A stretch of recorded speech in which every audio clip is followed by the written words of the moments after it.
కాకినాడ జిల్లా కోటనందూరు మండలంలో టీడీపీ ఆధ్వర్యంలో ఇంటింటికి కార్యక్రమం విస్తృతంగా కొనసాగుతోంది. క్లస్టర్ యూనిట్ బూత్ ఇన్ఛార్జీలు గ్రామంలో పర్యటించి ప్రభుత్వ సంక్షేమ పథకాలు, అభివృద్ధి కార్యక్రమాలను ప్రజలకు వివరించారు. ప్రజల సమస్యలను తెలుసుకుని వాటిని ప్రభుత్వం దృష్టికి తీసుకెళ్లేందుకు వివరాలు సేకరించారు. కార్యక్రమంలో పార్టీ నాయకులు, కార్యకర్తలు పాల్గొన్నారు.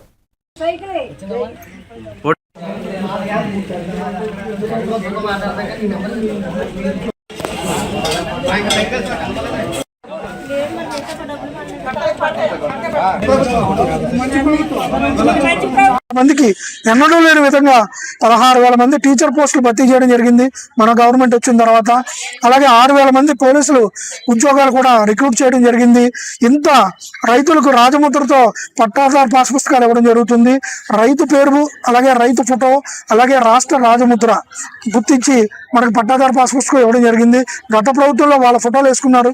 అలా కాకుండా మన ప్రభుత్వంలో ఎప్పుడు కూడా ప్రభుత్వ ముద్రే ఉండాలి, వేరే ఫోటో ఉండకూడదని చెప్పి కోటనందూరు మండలంలో కోటనందూరు గ్రామంలో ఈరోజు మన ఎమ్మెల్యే గారు శ్రీమతి యనమల దివ్య గారు ఆదేశాల మేరకు మన కూటమి ప్రభుత్వం ఏర్పాటయ్యి 2 సంవత్సరాలు పూర్తయిన కారణంగా కూటమి ప్రభుత్వం సంక్షేమమే ఏ రైతుకి ఎక్కువ ఉన్నా సరే ప్రతి రైతుకి కూడా ఈ అన్నదాత సుఖీభావ పథకం ఇవ్వడం జరుగుతుంది.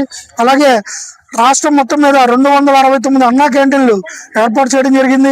గతంలో 2014 ఒకటి జాతికి అంకితం చేయడం జరుగుతుందని చెప్పి మన నాయకులందరూ చెప్పడం జరిగింది.